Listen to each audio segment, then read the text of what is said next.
Good morning. Hope your morning's going well. Today I want to talk about, of course, education, but I also want to talk about the Affordable Care Act and a Supreme Court decision from June 2012. And if you're saying, gee, John, why are you talking about healthcare this morning? I'm not really, but I need to use healthcare as a way to get us to education because there is a link, and it's a very, very cool link on how the two come together, and I think you'll find it interesting. But for those people who are kind of new to the war, so to speak, or new to the journey, I'm going to do a little race to the top, a real quick rundown of what happened there and how we got to this little fiasco that we're in right now.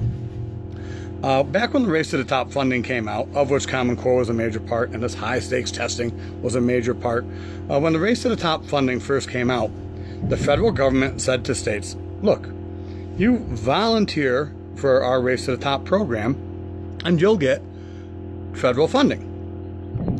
You know, you get the money, but you had to pretty much do whatever the federal government outlined. There was no give and take. There was no compromise. It was like, we'll give you the money, but you do this. You do everything we say. And that was the federal government's approach. But it was even worse than that, because if you didn't volunteer for the program, then you wouldn't get any Race to the Top monies. So apparently, once again, Duncan's dictionary, much like whatever he got his idea of empathy from, he's got to be using some dictionary that I'm unaware of, because that doesn't sound like a voluntary thing to me. It sounds like you're being coerced and bribed into doing something they want, and it really isn't voluntary. I can take it a step further. A local school board in upstate New York voted not to be part of this program, and they received a call from the Commissioner of Education saying you probably should re-vote, because if you vote no, you're going to be forced to do it anyway, and then you're not going to get any money. So I'm like, gee, there's a great example of the democracy in action.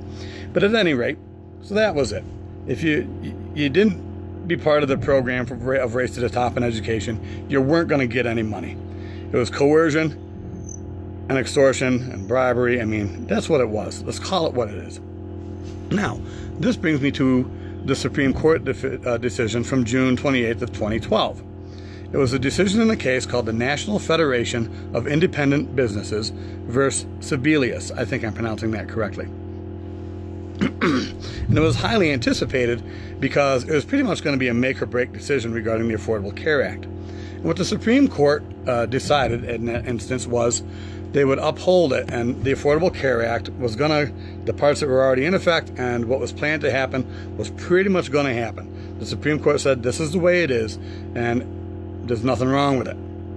However, the Supreme Court did find one thing wrong with it, and it's really important. And I'll quote a little bit here. The Supreme Court struck down the federal government's ability to withhold all Medicaid funding to states that did not participate in the expansion.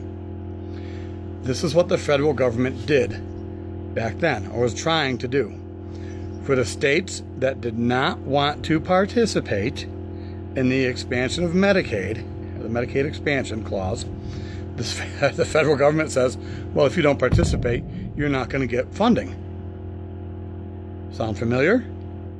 Well, it's very clear now that the Supreme Court back in 2012 said that the federal government could not and did not have the ability to withhold existing Medicaid funding to states that didn't implement the expansion. Now, you can find this decision and exactly how it's written in all its legalese on the Supreme Court's website. And again, it's the Federation of Independent Business versus Sebelius, Sebelius. But this is where I feel it applies to our current state of affairs. It is no different than what the federal government, President Obama, Duncan, did with Race to the Top. And just like back in that decision, the Supreme Court said, the federal government clearly crossed the line into bribery and coercion. They were not allowed to do that. They cannot do that. Don't have the rights to do that. Way overstepped their boundaries. Well, now I believe we have Supreme Court precedent to say, hey, what they did with Race to the Top was wrong. And because of the way they did it, to me, I think we need to wipe it all out. I don't see why any good lawyer worth their salt would not be able to use the case I just cited to say, hey, the federal government did the same thing here that the Supreme Court ruled they couldn't do, in the Affordable Care Act. Well, there is another major difference too. The Affordable Care Act, well, it affected the nation.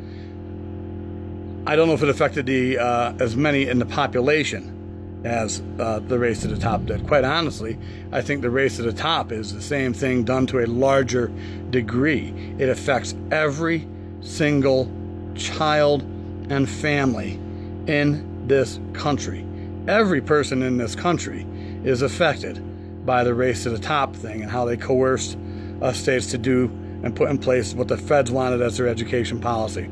So that, to me, is the one major difference. I think the Race to the Top issue affects a much wider array and a much greater portion of our population as a whole than the Affordable Care Act, which, you know, helped out some. I don't know. The ripple effects, I mean, we're all affected, I guess, by both of them. But essentially, what I don't like about the RTT is that it really gave the federal government a foothold to control the nation's educational system. And I believe in June of 2012, the Supreme Court decision that clearly states that the government cannot withhold funding for states that do not participate. I believe that clearly could be used in a court case against Race to the Top. So maybe there's somebody out there who knows their law. Let me know what you think. As always, I hope you guys have a great day. And Mr. Duncan, here I am. You know where to find me.